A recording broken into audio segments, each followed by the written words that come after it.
दीपक सिंह जी बिहार से। राधा राधे राधे महाराज जी, आपके चरणों में कोटि कोटि प्रणाम। महाराज जी, मैं कुछ महीनों से आपका प्रवचन और सत्संग सुन रहा हूँ। मैं नाम जप भी करता हूँ। महाराज जी, आपकी कृपा से हमारे अंदर की काम वासना खत्म हो रही है। महाराज जी, दुविधा ये है। अभी तुम देख नहीं पा रहे हो। चिंगारी को ज्वाला बनने में देर नहीं लगती। सत्संग से, नाम जप से वासना क्षीण होती है, भगवत साक्षात्कार से नष्ट होती है। अगर हम कहीं धोखे में मान लिया कि हमारी काम वासना नष्ट हो गई, तो फिर गड़बड़ हो जाएगा। क्योंकि दुश्मन को दुश्मन ना मानना, घाटे पे पहुंच जाना है। क्षीण होती, क्षीण होने का मतलब ऐसा लगने लगा कि अब वो वेदना नहीं है, पर वो है, वो सूक्ष्म रूप से है। अगर उसको फूस मिल गया चिंगारी को और हवा अनुकूल मिल गई तो ज्वाला बन जाएगी। तरंगवत है, सावधान नहीं रहे, असावधानी हुई तो समुद्रवत हो जाएगी। तो भजन से, सत्संग से कम होते हैं, लेकिन नाश तभी होता है जब भगवत साक्षात्कार हो जाता है।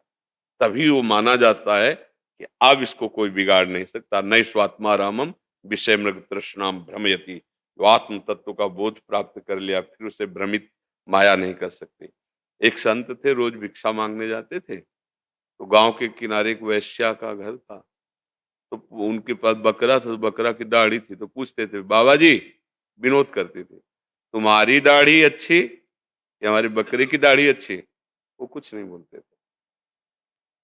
जब अंतिम समय था तो बुलवाया, उसको बुला लाया। बोले, बच्चा, अब जा रहे हैं, अब हमारी दाढ़ी अच्छी, पवित्र, कि पूरा जीवन पवित्रता से गया। तो उनका, महाराज ये तो पहले भी कह सकते थे। बोले, विश्वास नहीं था।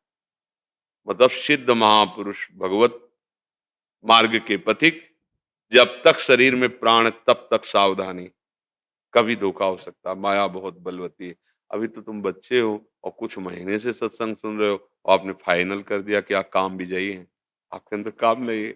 गलती गलती, क्योंकि बहुत बहुत सावधानी की जरूरत है, बहुत सावधानी। ऐसा कभी वचन में भी ना हो। नारद जी को यही वचन गिरा दिया था अगर भगवान न बचाते। नहीं, शंकर जी से यही तो जाके कहा, जब हम काम विजयी हैं और भगवान से मत कह देला जाके। तो उनको लगा शंकर जी ने तो काम को जला दिया है, जीते तो नहीं गुस्सा में, और हमको तो गुस्सा भी नहीं आई, तो इसीलिए हमारा यश ना हो, शायद ऐसा कह रहे हो। जब आम हो जाता है तो बुद्धिमान। अरे भगवान शंकर ज्ञान समुद्र हैं। और वो हरि के पास गए, बोले, प्रभु हमने तो काम। अरे बोले, आप काम विजय करो तो क्या है, आपका कोई स्मरण कर ले तो काम विजय हो जाएगा। भगवान ने, अच्छा, भगवान सही कह रहे, सत्य बोलते हैं। भक्त का स्मरण कर ले तो विकारों पर विजय प्राप्त हो, जैसे बच्चा बोल रहा है। भगवान को तो देखा नहीं, संतों की बात सुनी, संतों तो ऐसा आभास हो रहा है उसको कि पहले जो हम जल रहे थे, जो हमें वेदनाएं हो रही थी, वो अब शांत है। वो उतना अनुभव करके बोल रहा है, लेकिन वो है, चिंगारी है। भगवान से थोड़ी देर में विदा हुए और एक नगर, राजकुमारी, स्वयंवर हो रहा है। अभी कह के आए थे भगवान से, और फिर भगवान की याद की कि आप अपना रूप दे दो क्योंकि ब्याह हो जाए। तो मतलब अगर हमारे अंदर कहीं ऐसा अहम जागृत हो गया कि मैं काम पर विजय, नहीं नहीं नहीं, गलत हो जाएगा। हाँ, गुरुजनों की कृपा से, भगवान की कृपा से, भजन के बल से ये शांत होता है और एक दिन मिट भी जाता है। पर तभी मिटता है जब भगवान का साक्षात्कार होता है। जब तक भगवत साक्षात्कार ना हो, वो तो दिव्य महापुरुष लीला करके हमें दिखा रहे हैं, तब तक मतलब डरना चाहिए। शास्त्र विरुद्ध आचरण नहीं, कुसंग नहीं, वो शांत रहेगा। और अगर कहीं मिल गया, वो 20 वर्ष की 50 वर्ष की ब्रह्मचर्य साधना मिनट में फिसला देगी। माया बहुत प्रचंड है। अब आगे बोलिए। महाराज जी, दुविधा ये है कि माता पिता चाहते हैं कि मैं वैवाहिक जीवन व्यतीत करूं। हाँ, करो, करो, विवाह करो, गृहस्थ में रहो, संयम से रहो, दोनों मित्र बन करके। संतान उत्पत्ति रूपी पूजा गृहस्थी की, माता पिता की सेवा हो, समय से ब्रह्मचर्य रहो। गृहस्थी का जो ब्रह्मचर्य है, वो एक समय है। ऐसे पशुवत आचरण न धारण करे। अच्छा बच्चा, अब कलयुग है, कई सब नौजवान ही संत हैं, पर बहुत कठिन है बच्चा।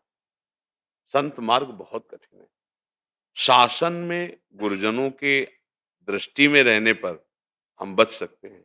अब देखो बड़ा लंबा जीवन होता है, हम लोग उसे देखे हैं, हमारा मन अभी शांत है, कभी ऐसा भी होता है कि पागल बना देता है, कुछ नहीं सुनाई देता है, उस समय सहन कर पाना केवल लक्ष्य में ताकत है। ये मुझे भगवत प्राप्ति करनी है, अब चाहे मर जाऊँ, मैं गलत आचरण नहीं करूँगा। अब इतना लंबा जीवन, पूरे जीवन ब्रेक खुलनी नहीं चाहिए, ब्रेक ही लगी नहीं, इधर असत मार्ग, तो बहुत कठिन जीवन है। भगवान की कृपा से ही निपटता है, नहीं तो बहुत कठिन है। हम सलाह नहीं देंगे कि तुम वैराग्य ले लो, तुम विरक्त होके रहो, नहीं। तो ऐसे हमारे पास गृहस्थ भी जन हैं, जो पति-पत्नी हैं, नई अवस्था के हैं और ब्रह्मचर्य से। कि हम रहेंगे पति-पत्नी और ब्रह्मचर्य से दोनों रहे। ऐसे 10 जोड़े तो है ही है, मतलब 10 दंपति तो है ही है। तो हमें बहुत अच्छा लगता है कि हमें जिससे भय है, उसी को पास रखते हुए तुम ब्रह्मचर्य हो, हमसे तुम श्रेष्ठ हो। है नहीं? हमसे तुम श्रेष्ठ हो। तो हमें लगता है बच्चा कि अगर ऐसा कोई सात्विक साथी मिल जाए, जो भजन करने वाला हो, मतलब धर्म से युक्त हो, ब्याह कर ले, माता-पिता की सेवा करे और खूब भजन करे, तो वहाँ गिरने के चांस नहीं है। इसमें गिरने के चांस हैं। अगर बाबा जी बन के वो भ्रष्ट आचरण इधर-उधर के, तो भैया मतलब बहुत ही बुरी दशा समझो। तो हम कहते काहे को ऐसे करो? भाई 2 मार्ग हैं। अगर हमारा मन तो फिर गृहस्थी का सेवन करे, धर्म से रहे, ब्रह्मचर्य से रहे, नियम से रहे। गृहस्थी अगर नियम से रहते हुए फिर गृहस्थ धर्म के अनुसार भोग आदि करता है, वो मतलब संयमी ही माना जाता है। अब पराई स्त्री हो इधर-उधर तो वो तो कोई भी हो, चाहे वो बाबा जी हो, चाहे गृहस्थ हो, दुर्गति कानून के विरुद्ध आचरण करेगा तो दुर्गति तो होगी उसकी। बच्चा वैराग्य की मत सोचना।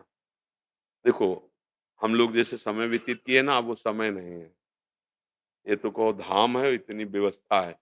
बड़े कष्टपूर्ण जीवन व्यतीत हुए हैं, गालियाँ लोगों को मिली। अब देखो ऐसा कलिकाल बढ़ रहा है कि सैकड़ों लोगों के बीच में संत वेशधारी को कूट-कूट के मार डाला। नहीं आप लोगों ने समाचार में सुना हो? अरे भैया अगर कोई अपराधी है तो उसको आप पकड़ लो ना। हम कहते हैं ठीक है, आपको शंका है कि ये अपराधी है, फिर उसकी जाँच कीजिए। हमारा न्यायालय विभाग है। ये कौन-सी पशुता है? साधु है तो मार डाला। तो समाज देखो बदल रहा है ना।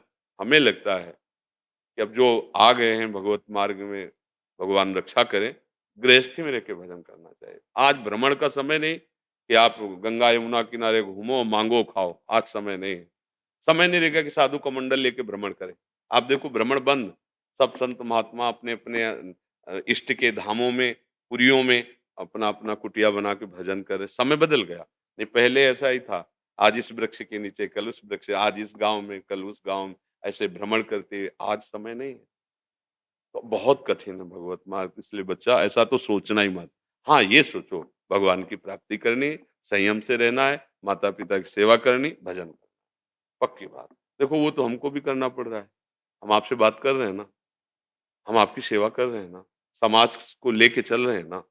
तुम वहाँ चलो, तुम्हारे पास 4-5 लोग होंगे या 4-5 हज़ार रोज़ मिलते हैं। तो सेवा तो सेवा ही है ना। हर कष्ट सहते हुए अपने धर्म में चलना और धर्म का फल है समाज की सेवा में लगना। इसीलिए कहते हैं, ठीक से चलो गृहस्थ में रहो बहुत बढ़िया मार्ग है। किले में सुरक्षित, प्रहार से बच जाओगे। बाबा जी को मतलब ललकार कर पछाड़ करो, वो कोई शूरवीर योद्धा ही होता है। नहीं तो भैया योद्धा का वेश रख लेना सरल है, लेकिन ये शूरवीर योद्धा बनना बड़ा मुश्किल है। क्योंकि हमारी लड़ाई बाहर नहीं है, अंदर है। काम, क्रोध, लोभ, मोह, मद, मत्सर ये जला रहे हैं हृदय को। शांत भाव से सह रहा है, नाम जप कर रहा है, किसी से इसमें सहयोग नहीं हो सकता। क्या सहयोग हो सकता है? अगर किसी से सहयोग लो तो भ्रष्ट हो जाओगे। कोई भी हमारे सहयोगी नहीं है, केवल गुरु और इष्ट। तो ये मार्ग बहुत खतरे का है। हाँ, अब जो निष्ठावान, वैराग्यवान उनके लिए तो अमृत स्वरूप है। इसलिए गृहस्थ में माता-पिता जो कह रहे हैं वैसे ही मानना।